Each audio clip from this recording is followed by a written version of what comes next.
अजीज दोस्तों, अस्सलाम वालेकुम, नमस्ते, सत श्री अकाल, जय जिनेंद्र, गुड आफ्टरनून।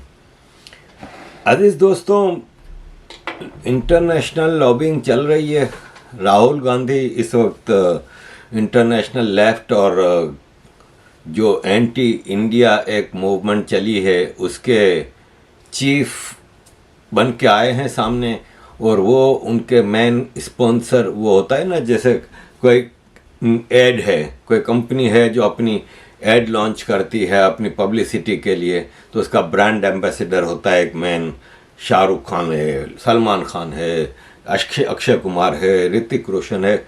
इसी तरह इस वक्त एंटी इंडिया जो एक अलायंस चल पड़ा है, जो कि पूरी दुनिया में चाहता है कि अब इंडिया ने बहुत ज़्यादा आगे बढ़ रहा है और इसी स्पीड से बढ़ता रहा तो मामला ख़राब होंगे। तो हमें अब राहुल गांधी को लाना चाहिए जो कि हमारा पपिट हो सकता है, जैसे इसके अजदाद जैसे नेहरू जी वगैरह रहे हैं इनके पपिट। तो ये भी हमारे इशारे पे चलेगा और इंडिया को एक हद तक रखेगा, बढ़ने नहीं देगा। इसके लिए एक पूरी वो कैंपेन एक तो लार्जर लेवल पे है, भारत जोड़ो यात्रा, अरबों रुपया उस पर लग गया। फिर इसका लंदन का ट्रिप हुआ, अब इसको कैलिफोर्निया लेके गए हैं। अब जैसे इसकी मिसाल ले लें कि कैलिफोर्निया में ये गया है, तो इस जो पहला इसका वो है बड़ा इवेंट न्यूयॉर्क में 4 जून को, उसको कौन स्पॉन्सर कर रहा है? मस्जिद अल वली वुडरिज में ताजिम अंसारी का नंबर है, नियाज खान का नंबर है। मस्जिद MCMC South Edison, Javed Syed, Habib Siddiqui, Qadri, South Brunswick, Kendall Park, Princeton, Mohammed Aslam, ये स्पॉन्सर्स हैं। राहुल गांधी वहाँ पे कर क्या रहा है? जैसे आज इसका दूसरा दिन है, पहले दिन जो इसने जो पहले तो इसके आप ट्रिप को देखें तो इस्लामिक ऑर्गेनाइजेशंस हैं मुख्तलिफ जिन्होंने इसके पूरे ट्रिप को फंड किया है, जिसमें कुछ सऊदी अरब और ओमान की भी हैं। राहुल गांधी के साथ और कोई कांग्रेसी लीडर नहीं है।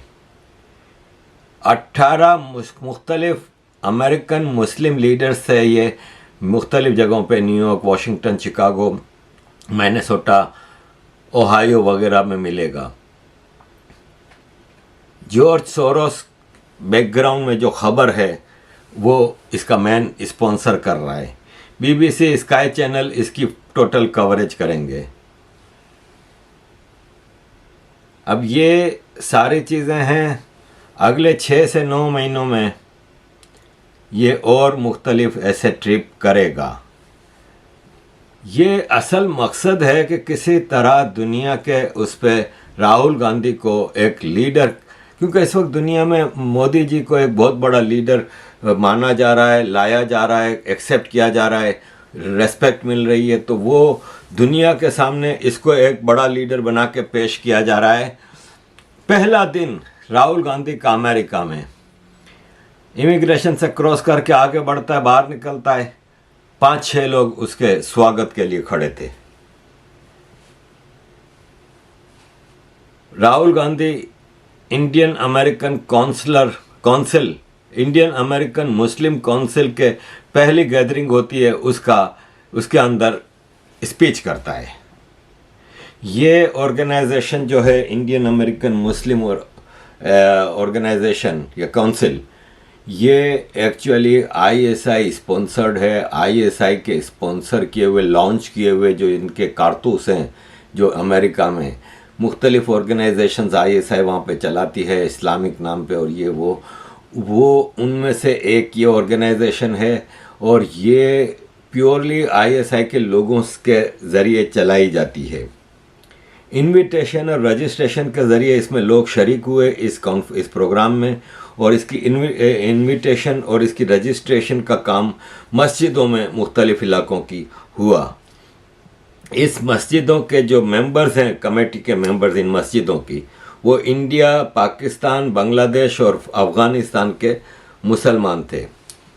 राहुल गांधी ने जब स्पीच शुरू की तो खालिस्तानियों ने पूरे हॉल को टेक ओवर कर लिया, नारे लगा के खूब शोर मचाया, खालिस्तान जिंदाबाद, और तकरीरें वो नारे लगाने लगे। अजीज़ दोस्तों, यहाँ पे एक बात और मैं बता दूं कि जब राहुल गांधी ने वहाँ पे प्रोग्राम शुरू करना था तो भारत का नेशनल एंथम बजाया गया, जन गण मन। हॉल में आधे से ज़्यादा लोगों ने अपनी कुर्सी से नहीं उठे रेस्पेक्ट ऑफ एंथम में। इवन होता यह है कि जब किसी मुल्क का नेशनल एंथम बजाया जाता है तो दूसरे मुल्क के लोग भी खड़े हो जाते हैं इज्जत और एहतराम के उसमें। यहाँ पे नहीं उठने की वजह यह थी कि उसका मतलब भारत से नफरत करने वाले लोग राहुल गांधी को सुनने के लिए ज़्यादा लोग आए थे। उसमें खालिस्तानी थे, उसमें पाकिस्तानी मुसलमान थे, उसमें इस तरह के मेले कुचेले अजीब किस्म के लोग ज़्यादा थे, जिसकी वजह से वो उठ के रेस्पेक्ट नहीं दे दी उन्होंने। देखें, मेरे पास उन सारी चीज़ों की वीडियोस मौजूद हैं कि नेशनल एंथम बज रहा है, कोई उठा नहीं, फलान। जब राहुल गांधी की स्पीच पूरी मेरे पास वीडियो है। मसला ये है कि मुझे इस वक्त यूट्यूब ने जो कॉपीराइट की वार्निंग दी है वो इसी राहुल गांधी की लंदन के एक प्रोग्राम में मैंने 1.5 मिनट की स्पीच लगा दी थी, तो उन्होंने मुझे वार्निंग दे दी। तो मैं इसलिए इस बार कोई रिस्क नहीं ले रहा कि कांग्रेसी मेरे पीछे पड़े हैं, खालिस्तानी मेरे पीछे पड़े हैं और जिहादी तो हैं ही मेरे पीछे, तो मैं सबका अकेले मुकाबला नहीं कर सकता। अजीज़ दोस्तों, फंडिंग की बात आती है ना, तो आज 1 तारीख है और मेरी इस वक्त बैंक में जो पेमेंटों बंदी होती है ना, पहली को सारे बिल हैं, सारी चीज़ें हैं, ना मैं किराया दे सका हूँ, ना अब तक मेरी कई पेमेंटें रिफ्यूज़ हुई हैं। बैंक से वार्निंग आ गई, क्योंकि मुझे तो बैंक ने 100 पाउंड की माइनस की भी फैसिलिटी नहीं दी। बैंक में 10 पाउंड है और 11 पाउंड की अगर कोई पेमेंट आ जाए तो बैंक वो रिफ्यूज़ कर देता है। तो मेरी तो क्रेडिट रेटिंग भी कोई नहीं है, मुझे तो कहीं से कोई वो भी नहीं है। यहाँ जुबैर जैसे मेले चमेले लोग जो फैक्ट चेकर और पता नहीं क्या क्या चलाते हैं, उनको महीने की 20-20 लाख 10-10 लाख की फंडिंग होती है, क्योंकि उनके पीछे वो मुसलमान फंडिंग करने वाले लोग होते हैं। हमारे पीछे कौन है? इसी जून के महीने में जिनीवा में सेशन शुरू हो रहा है। ये देखें, सिख क्राई, ये डॉक्यूमेंट है।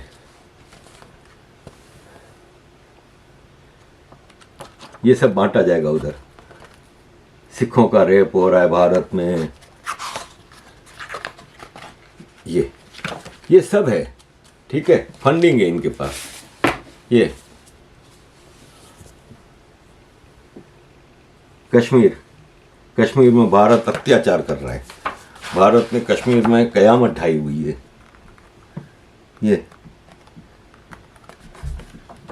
ये सब दुनिया को बताया जाएगा, क्योंकि इनके पास फंडिंग है। हमारे पास तो, मैं तो जिनीवा भी नहीं जा रहा, क्योंकि नहीं है पैसा भाई। ना मैं अपना न्यूज़लेटर जो बनाता हूँ मंथली, वो व्हाट्सएप पे ईमेल पे लोगों को भेज रहा हूँ। मेरे पास इतना नहीं होता फंडिंग कि मैं प्रिंट करके 200 लोगों को बाय पोस्ट भेज सकूं।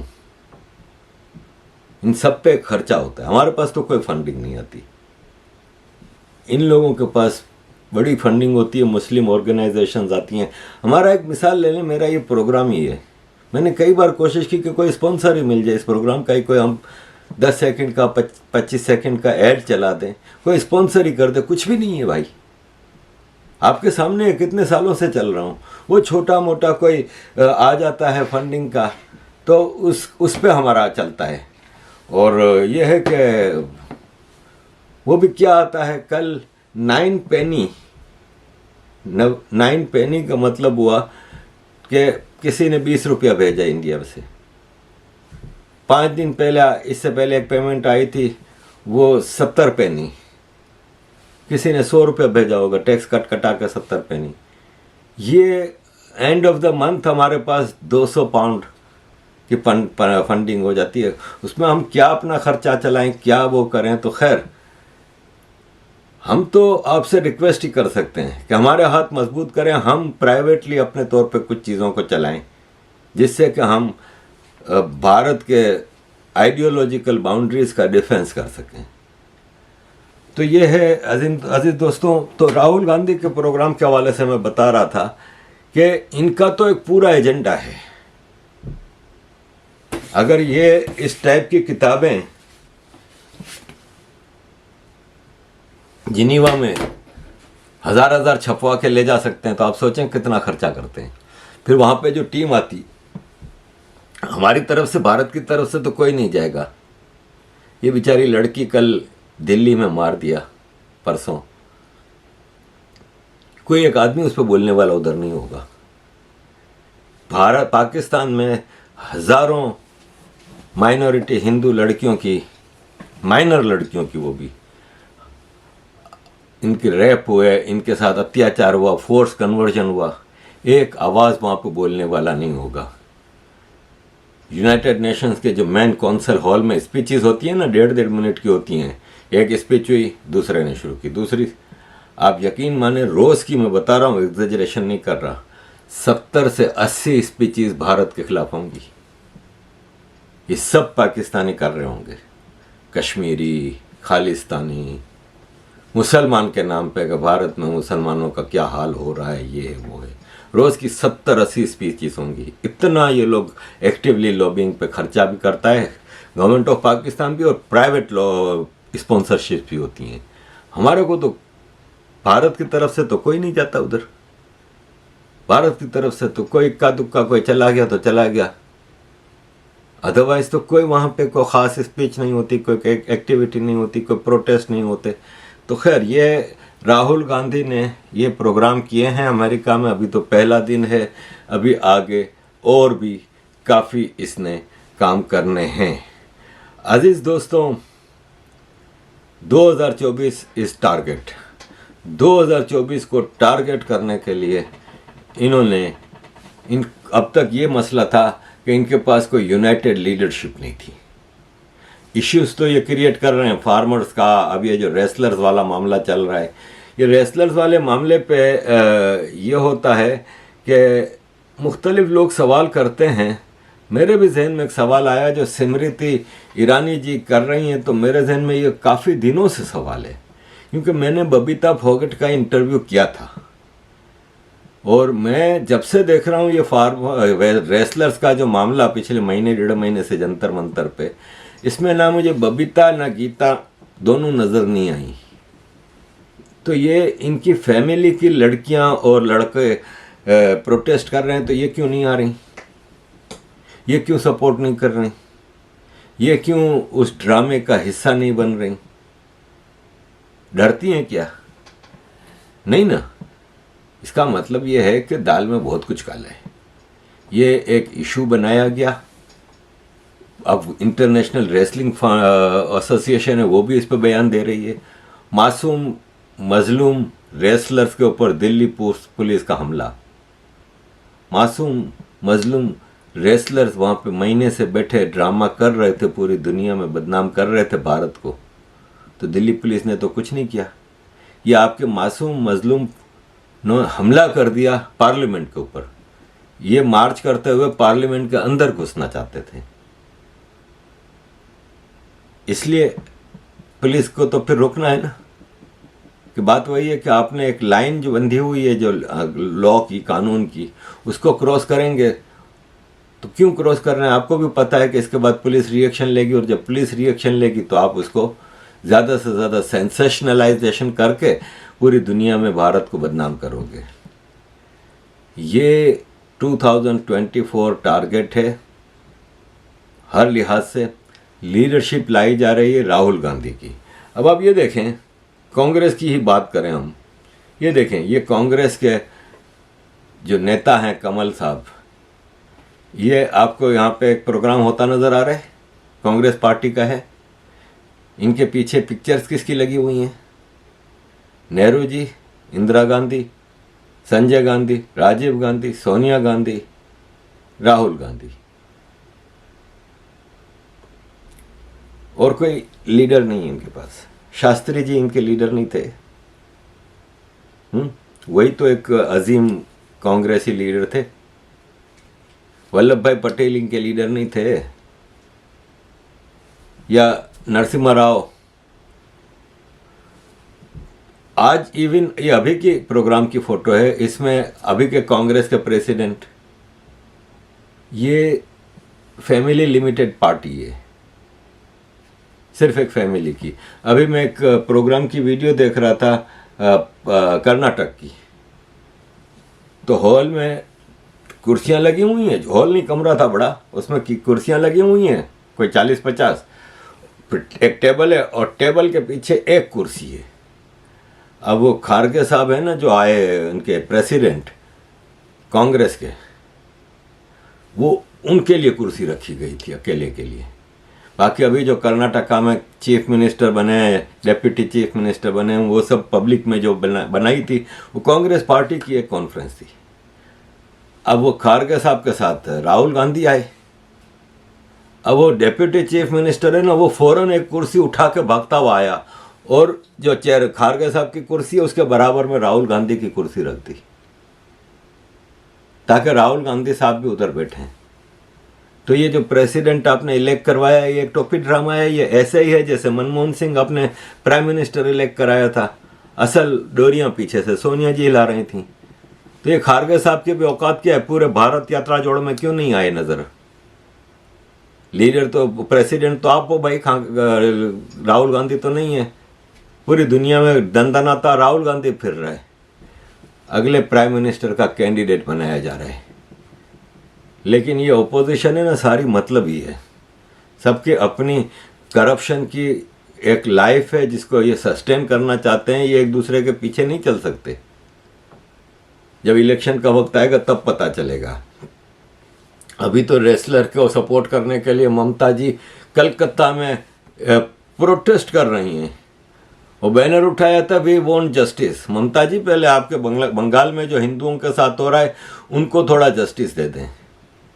तो इस वक्त राहुल गांधी को पेश किया जा रहा है। अब राहुल गांधी कौन है पता है? राहुल गांधी आपने आजकल देखा होगा कि एक स्टैंड अप कॉमेडियन होते हैं भारत में, जो वीडियोस बनाते हैं या स्टेज पे जाके प्रोग्राम करते हैं। वो खड़े होकर भक्कियाँ मार रहे होते हैं, उसका मजाक उड़ाया, उसका मजाक उड़ाया, उसका जोक सुनाया, उसकी किसी को सेक्स के ऊपर जोक सुना दिया, किसी को कोई घटिया जोक सुना दिया। जो स्टैंड अप कॉमेडियन है आजकल, ये राहुल गांधी का ये स्टाइल था जो स्पीच कल इसने की। भारत के प्रधानमंत्री को एक स्पेसिमेन कहता है कि आजकल ऐसे लोग भी हैं दुनिया में कि वो अगर भगवान भी आ जाए ना तो भगवान को भी उसको भाषण देंगे, भगवान भी सोच में पड़ जाएगा कि यार मैंने क्या बना दिया है। कुछ लोग ऐसे हैं जो समझते हैं कि उनको भगवान से भी ज़्यादा पता है। उनमें से एक ऐसा स्पेसिमेन हमारा प्रधानमंत्री नरेंद्र मोदी है। ये डायरेक्ट चमाट है भारत के उन 30-40 करोड़ वोटरों की जिन्होंने भारत के प्रधानमंत्री को वोट दिया है। वहां पे इनके प्रोग्रामों में पाकिस्तान जिंदाबाद के नारे लगे। ये कर्नाटका में 2% की विक्ट्री हासिल कर लेते हैं तो उस पर पाकिस्तान जिंदाबाद के नारे लगवाते हैं। इनके प्रोग्रामों में खालिस्तान जिंदाबाद के नारे लगाए। इन्होंने अपोलोजाइज किया भारत के लोगों से कि सॉरी, मेरे प्रोग्राम में खालिस्तान जिंदाबाद वाले आ गए थे, ये लैप्स था, सिक्योरिटी लैप्स था, मेरे प्रोग्राम ऑर्गेनाइजर्स की गलती थी। इनको अफसोस हुआ कैसे आपके प्रोग्राम में खालिस्तान जिंदाबाद वाले पहुंच गए। बुलाया था तो बाकायदा रजिस्ट्रेशन के जरिए अलाउड था एंट्री। आपने रजिस्ट्रेशन करवाई होगी उनकी तो आए ना। तो अजीज दोस्तों, ये मतलब ये है कि 2024 की तैयारी है। राहुल गांधी एक ही मकसद लेके चले हैं, आरएसएस, बीजेपी, बजरंग दल, हिंदुत्व। ये 4 अल्फाज आपको हर इनके कहीं भी आप भाषण सुनेंगे ना तो हर 30 सेकंड 40 सेकंड में आपको ये 4 अल्फाज एक बार मिलेंगे। और मोदी ये एजेंडा लेके आए हैं। इंटरनेशनल फोर्सेस जो कि एंटी भारत फोर्सेस हैं, जो कि भारत की डेवलपमेंट को, भारत को बढ़ता चढ़ता नहीं देखना चाह रहे, उनके लिए ये एक लेके आए हैं प्लान, प्रोग्राम। बाकी तो ये है कि वहाँ पे इतने सारी चीज़ें चल रही हैं, उस पर मैं आपको आगे मज़ीद और प्रोग्राम में करूँगा, क्योंकि लिस्ट लंबी हो गई है, मतलब वीडियो बहुत लंबी हो गई है। और